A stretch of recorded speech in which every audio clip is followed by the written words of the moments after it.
છોટાઉદેપુર જિલ્લામાં તારીખ 9/8/2024ના રોજ વિશ્વ આદિવાસી દિવસની ઉજવણી વિધાનસભા મત વિસ્તાર મુજબ થનાર છે, જેમાં છોટાઉદેપુરમાં સ્વામિનારાયણ હોલ, જેતપુર પાવીમાં ગાયત્રી મંદિરની બાજુમાં સેંડી વાસણા રોડ કવાટ અને સંખેડામાં ડીબી પારેખ હાઈસ્કૂલ ખાતે ઉજવણી કરવામાં આવશે।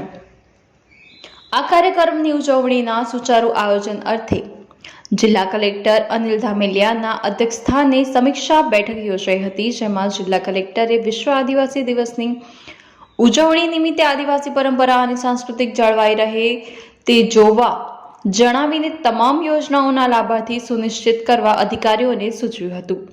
તેમણે તમામ નોડલ અધિકારીઓને કરેલી કામગીરીની સમીક્ષા કરીને જરૂરી માર્ગદર્શન પણ આપ્યું હતું। આ પ્રસંગે પ્રાયોજના વહીવટદાર અને જિલ્લા વિકાસ અધિકારી સચિન કુમાર, જિલ્લા પોલીસ અધ્યક્ષ ઇમ્તિયાઝ શેખ, નિવાસી અધિક કલેક્ટર શૈલેષ ગોકલાણી સહિત નોડલ અધિકારીઓ અને કર્મચારીઓ ઉપસ્થિત રહ્યા હતા।